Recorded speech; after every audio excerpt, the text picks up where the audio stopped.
अचानक पूरे शहर के मोबाइल पर इमरजेंसी अलर्ट बजता है। एयरपोर्ट पर लोग पागल होकर एक दूसरे की जान लेने पर उतारू। सड़कों पर पुलिस हार मान चुकी है, क्योंकि इंसान अब इंसान नहीं, खून के प्यासे जॉम्बी बन चुके हैं। सोशल मीडिया पर वायरल उन वीडियोस में लोग हैवानों की तरह एक दूसरे को नोच रहे हैं। इंसानियत की हर हद टूट चुकी है। शहर पर लॉकडाउन लग चुका है। बाहर जाना मतलब सीधी मौत। लेकिन असली डर तब शुरू होता है जब मैनल की आंखों के सामने एक जॉम्बी पुलिस वाले पर टूट पड़ता है और अगले ही पल वो शिकारी मैनल की तरफ बढ़ जाता है। अब इस नर्क में बचने की कोई गारंटी नहीं। आखिर कौन जिंदा बाहर निकलेगा? कहानी की शुरुआत होती है स्पेन के एक शहर से, जहां मैनल और उसकी पत्नी जूलिया नए साल का जश्न मनाने आए हैं। वे मैनल की बहन बालेन के घर पर रुके हैं। खुशियों भरे माहौल में मैनल अपनी नन्ही भांजी के साथ खेलता है और उसका प्यारा बिल्ली लूको भी वहीं है। रात ढलते ढलते बच्ची सो जाती है और मैनल विदा लेते हुए बालेन से कहता है उसे सुबह से पहले निकलना होगा। साथ ही वो अपने जीजा को भी सलाम भेजता है, जो फिलहाल शहर से बाहर काम पर है। लेकिन किससे पता था ये रात उनकी जिंदगी की सबसे डरावनी रात बनने वाली है। घर लौटते समय रास्ते में मैनल और जूलिया के बीच बहस छिड़ जाती है। गाड़ी की स्टीयरिंग पर जूलिया का ध्यान बढ़ता है और अचानक एक भयानक टक्कर होती है। इस हादसे में जूलिया हमेशा के लिए उससे बिछड़ जाती है। एक साल बाद मैनल की आंख खुलती है तो टीवी पर एक चौंकाने वाली खबर चल रही होती है। सरकार ने कई इलाकों में क्वारंटीन लगा दिया है। एक नए वायरस का नाम लिया जाता है TSJ वीरस। कहा जाता है कि ये रेबीज का म्यूटेशन है और इंसानों को पागल दरिंदों में बदल देता है। ये वायरस कोविड-19 से भी खतरनाक बताया जा रहा है, क्योंकि इससे संक्रमित लोग दूसरों पर बेतहाशा हमला करने लगते हैं। लेकिन हैरानी की बात यह है कि मैनल इन खबरों पर जरा भी ध्यान नहीं देता। वो एक चिट्ठी पढ़ने में उलझा है, जैसे इस डरावनी दुनिया से उसका कोई लेना देना ही ना हो। जब वो बाहर निकलने की तैयारी करता है, रेडियो पर भी वायरस फैलने की चेतावनी सुनाई देती है। सड़कों पर लगातार एम्बुलेंस के सायरन गूंज रहे हैं और तेजी से गुजरते वाहन, मानो शहर में कुछ बहुत बड़ा होने वाला है। मैनल जब डॉक्स पर पहुंचता है तो उसे दो औरतें मिलती हैं जो एक नाव खरीदना चाहती हैं। वो अपनी पुरानी नाव देखने जाता है, लेकिन नाव देखते ही जूलिया की यादें उसे फिर से घेर लेती हैं। आखिरकार वो नाव बेचने का इरादा बदल देता है। घर लौटते वक्त मैनल एक कन्वीनियंस स्टोर में रुकता है, सिर्फ इंस्टेंट नूडल्स लेने के लिए। लेकिन तभी वो एक ऐसे चेहरे को देखता है जिसे देखकर उसकी रूह कांप जाती है। वो शक्ल बिल्कुल जूलिया जैसी थी। मैनल घबरा जाता है और बिना कुछ खरीदे वहां से निकल आता है। घर लौटकर वो अपने बिल्ली लूसीलो के साथ वक्त बिताने की कोशिश करता है। फिर वीडियो कॉल पर अपनी बहन बालेन से बात करता है। बालेन पूछती है क्या उसने नाव बेच दी, और फिर एक चौंकाने वाली खबर देती है। उसके पति की कंपनी ने अचानक उन्हें कैनरी आइलैंड्स भेजने का आदेश दिया है, क्योंकि वहां रहना अब शायद ज्यादा सुरक्षित होगा, खासकर जब वायरस अब और भी शहरों तक फैल रहा है। बालेन चाहती है कि मैनल भी उनके साथ चले जाए, ताकि वो अपनी टूटी यादों से दूर एक नई शुरुआत कर सके। अगले दिन मैनल हिम्मत जुटाता है, सामान बांधकर एयरपोर्ट पहुंचता है। सोचता है शायद यही उसकी जिंदगी को नया मोड़ दे। लेकिन वहां पहुंचते ही उसका सामना होता है एक ऐसे मंजर से जिसकी उसने कभी कल्पना भी नहीं की थी। अचानक सभी फ्लाइट्स कैंसिल कर दी जाती हैं। लोग बेकाबू होकर चिल्लाने लगते हैं। भीड़ में अफरा तफरी मच जाती है और यहीं से कहानी मोड़ लेती है, खौफनाक अंधेरे की ओर। एयरपोर्ट का माहौल अचानक और भी तनावपूर्ण हो जाता है।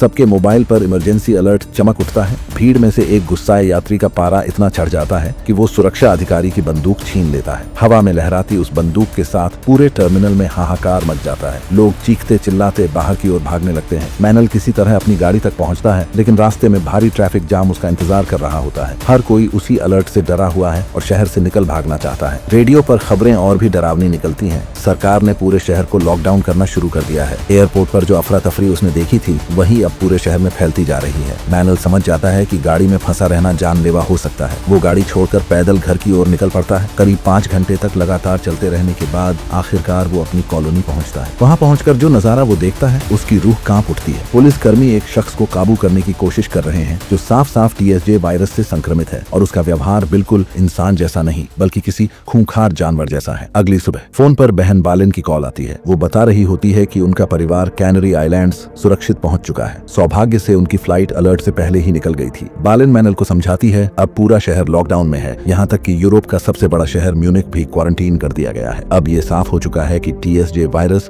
कोई साधारण बीमारी नहीं है। सोशल मीडिया खोलते ही मैनल के सामने और भी भयावह वीडियो आते हैं। संक्रमित लोग किसी पागल जानवर की तरह दूसरों पर टूट पड़ रहे हैं, उन्हें फाड़ डालने की कोशिश कर रहे हैं, मानो इंसान नहीं जॉम्बी बन चुके हों। इसी बीच एक और अलर्ट पूरे शहर में गूंज उठता है। इस बार ये city wide quarantine on order है, मतलब वायरस अब शहर के हर कोने में पहुंच चुका है। मैनल तुरंत खाने पीने का सामान लेने निकलता है, लेकिन जब तक वो पहुंचता है स्टोर की लगभग हर शेल्फ खाली हो चुकी होती है। उसके मनपसंद इंस्टेंट नूडल्स तक गायब हो चुके हैं। निराश होकर उसे जो भी बचा खुचा सामान मिलता है वही लेना पड़ता है। इसके बाद वो गैस स्टेशन के पास एक और कन्वीनियंस स्टोर जाता है, लेकिन यहाँ उसका सामना ऐसे नजारे से होता है जिसने उसके होश उड़ा दिए। एक संक्रमित इंसान खून से लथपथ हालत में एक पुलिस अधिकारी पर टूट पड़ा था। मैनल उसे रोकने की कोशिश करता है, लेकिन वो दरिंदा अब उसकी तरफ मुड़ जाता है। उसकी आंखों में इंसानियत का नामो निशान नहीं, सिर्फ शिकारी जैसी भूख थी। तभी घायल पुलिस वाला आखिरी कोशिश करता है और उस संक्रमित को वहीं रोक देता है। वो मैनल को चिल्लाकर कहता है, भागो,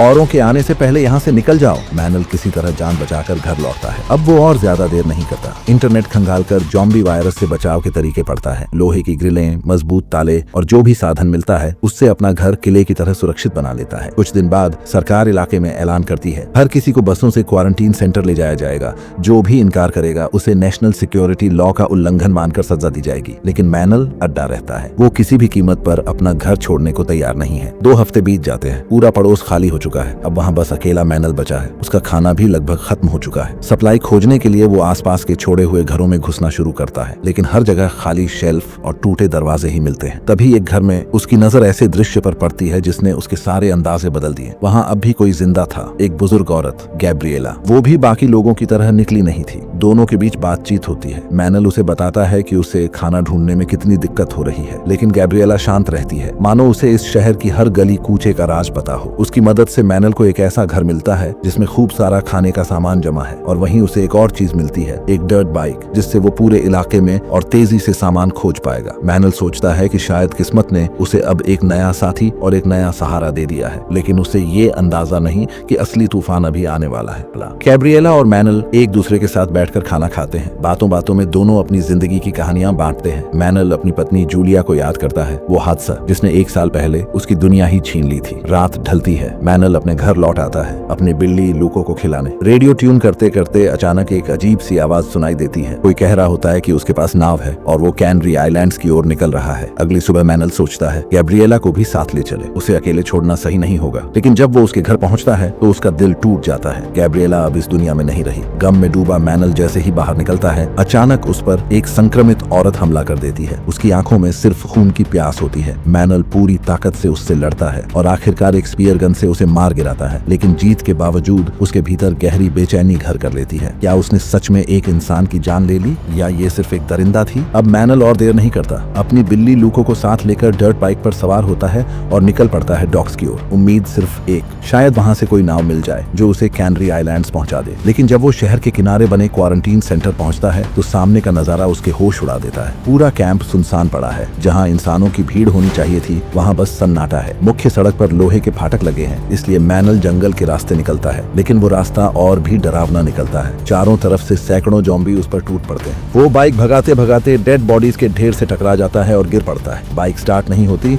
और अब उसके पास कोई चारा नहीं बचता। वो दौड़ता है, पीछे से ज़ॉम्बियों की भीड़ उसका पीछा कर रही होती है। किसी तरह डॉक्स तक पहुंचकर वो गेट बंद कर देता है और उन्हें रोक लेता है, लेकिन नई मुसीबत खड़ी हो जाती है। वहाँ एक भी नाव नहीं है। उसकी अपनी नाव तक गायब हो चुकी है। दूर एक नाव दिखाई देती है। वो तैरकर वहाँ पहुँचता है, लेकिन जैसे ही जहाज पर चढ़ता है उसका खून जम जाता है। वहाँ एक ज़ॉम्बी बच्चा मौजूद था। घबराकर मैनल पास की एक छोटी नाव पकड़ लेता है और रेडियो पर सुनी गई लोकेशन की ओर निकल पड़ता है। उम्मीद बस यही थी कि शायद कोई बचाव जहाज वहाँ उसका इंतजार कर रहा होगा। लंबी जद्दोजहद के बाद उसे सच में कुछ लोग मिलते हैं। हथियारबंद लोग उसे एक बड़े जहाज तक ले जाते हैं, लेकिन जल्द ही साफ हो जाता है ये वही जहाज नहीं है जिसकी बात रेडियो पर हुई थी। यहाँ के कप्तान और क्रू किसी विदेशी भाषा में बात करते हैं। सौभाग्य से विक्टर नाम का एक आदमी स्पेनिश जानता है और अनुवाद करता है। मैनल बताता है कि वो कैनरी आइलैंड्स पहुंचना चाहता है क्योंकि वहाँ उसकी बहन सुरक्षित है और सेना ने ठिकाना बना रखा है। लेकिन विक्टर एक बुरी खबर देता है, ये जहाज फिलहाल मरम्मत में है और कहीं नहीं जा सकता। रात को मैनल अपने केबिन में सोने की कोशिश करता है। वो देखता है कि कुछ बचे हुए लोग भी जहाज पर चढ़ाए गए हैं, लेकिन अगली सुबह जब वो डेक पर आता है तो वहाँ कोई नहीं होता, मानो सब हवा में गायब हो गए हों। और तभी उसकी नजर विक्टर की आंख पर पड़े ताजा नील पर जाती है। वो पूछता है, लेकिन विक्टर साफ इनकार कर देता है कि उसने किसी को आते हुए देखा ही नहीं। मैनल के शक और गहरे हो जाते हैं। कुछ देर बाद कप्तान उससे डॉक्स के इर्द गिर्द की जानकारी पूछता है, लेकिन उसकी दिलचस्पी सिर्फ हार्डवेयर स्टोर्स में होती है जहाँ से जहाज की मरम्मत के पुर्जे मिल सके। आखिरकार जहाज के कुछ लोग पास के पावर स्टेशन निकल जाते हैं। मैनल की जिज्ञासा उसे रोक नहीं पाती। वो चुपके से जहाज के गहरे हिस्सों में चला जाता है और वहाँ जो नजारा सामने आता है उसने उसकी सांसें रोक दी। 2 इंसान बंधे हुए कैदियों की तरह पड़े थे। मैनल उनमें से एक को छुड़ाता ही है कि तभी क्रू का एक आदमी पकड़ लेता है। वो गोली चला देता है और मैनल घायल होकर गिर पड़ता है। हमले से पहले ही विक्टर वहाँ आ पहुंचता है। वो उस क्रू को मार गिराता है और मैनल को बचा लेता है। यही सच सामने आता है, ये जहाज कोई बचाव का साधन नहीं था। ये असल में तालिबान ग्रुप का जहाज था जो अफगानिस्तान से यहाँ किसी और मकसद के लिए आया था। विक्टर बताता है कि वो खुद यहाँ फंसा हुआ है और जब उसे याद आता है कि मैनल ने पास के अस्पताल अस्पताल में हेलीकॉप्टर का जिक्र किया था तो दोनों भागने की योजना बनाते हैं। वे उसी छोटी नाव से निकलते हैं जिस पर मैनल आया था, लेकिन बाकी क्रू उन्हें देख लेता है। गोलियां चलने लगती हैं, मैनल का साथी मारा जाता है और विक्टर के कंधे पर गहरी चोट लगती है। किसी तरह किनारे पर पहुंचकर मैनल एक कार ढूंढता है। अपनी बिल्ली लूको और घायल विक्टर को साथ लेकर वो अस्पताल की ओर दौड़ पड़ता है। रास्ते में ही कार पर एक जॉम्बी झपट पड़ता है। गाड़ी बेकाबू होने ही वाली होती है कि मैनल आखिरी पल में उसे संभाल लेता है, जॉम्बी को धकेल कर हटाता है और अस्पताल पहुंच जाता है। अंदर पहुंचकर विक्टर उससे कहता है, गोली निकाल दो वरना मैं नहीं बचूंगा। लेकिन मैनल का मेडिकल अनुभव शून्य है। वो दवाइयां और एनेस्थीसिया ढूंढने लगता है। इसी बीच ऊपर की मंजिल से अजीब सी आवाजें सुनाई देती हैं। हॉस्पिटल के अंधेरे कॉरिडोर में अब भी दर्जनों जॉम्बीज भटक रहे थे। मैनल धीरे धीरे आगे बढ़ रहा था। तभी एक जॉम्बी ने उसे देख लिया और पल भर में पूरी भीड़ उसकी तरफ दौड़ पड़ी। मैनल भागते भागते एक कमरे में फंस गया। उसे लगा यही उसका आखिरी पल है, लेकिन अचानक एक रहस्यमयी औरत दरवाजा खोलकर बोली, चलो मेरे पीछे आओ। वो औरत लूसिया मैनल को अपने ठिकाने पर ले जाती है, जहाँ पहले से एक डॉक्टर आरा और 3 छोटे बच्चे छुपे हुए थे। डॉक्टर मिलकर विक्टर की जान बचाते हैं, जबकि बच्चे मैनल की बिल्ली लूको को देखकर खिलखिला उठते हैं। कुछ घंटों बाद विक्टर की सर्जरी सफल होती है, लेकिन लूसिया मैनल को एक कड़वा सच बताती है। हेलीकॉप्टर तो है, लेकिन वो क्वारंटीन एरिया में फंसा है, जहाँ सैकड़ों नहीं हजारों जॉम्बीज मंडरा रहे हैं। इसी दौरान मैनल हॉस्पिटल की छत पर जाकर अपनी बहन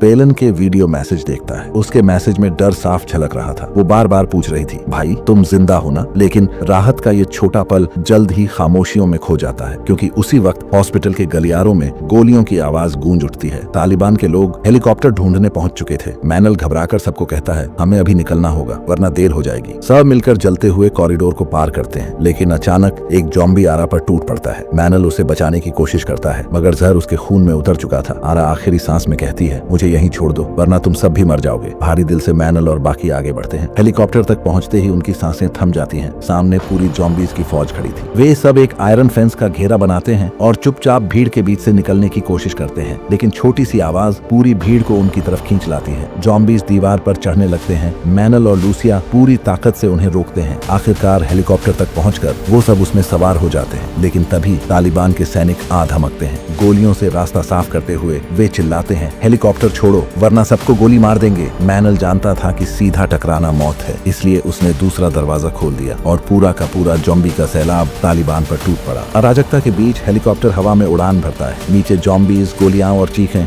और ऊपर आसमान में थोड़ी सी उम्मीद। मैनल फोन पर बेलन से कहता है, हम हेलीकॉप्टर ले चुके हैं, हम कैनरी आ रहे हैं। लेकिन उधर से जो जवाब आता है वो उम्मीद की आखिरी किरण भी बुझा देता है। बेलन रोते हुए कहती है, मत आना भाई, कैनरी आइलैंड भी अब जॉम्बीज आइलैंड बन चुका है। मैनल स्तब्ध रह जाता है। पूरे यूरोप में अब शायद ही कोई जगह बची हो। उनका बचना अब सिर्फ एक चमत्कार पर टिका है। और यहीं से शुरू होता है सबसे बड़ा सवाल, क्या मैनल और लूसिया सचमुच कोई सुरक्षित ठिकाना पा सकेंगे, या पूरी दुनिया अब सिर्फ जॉम्बीज की दुनिया बन चुकी है?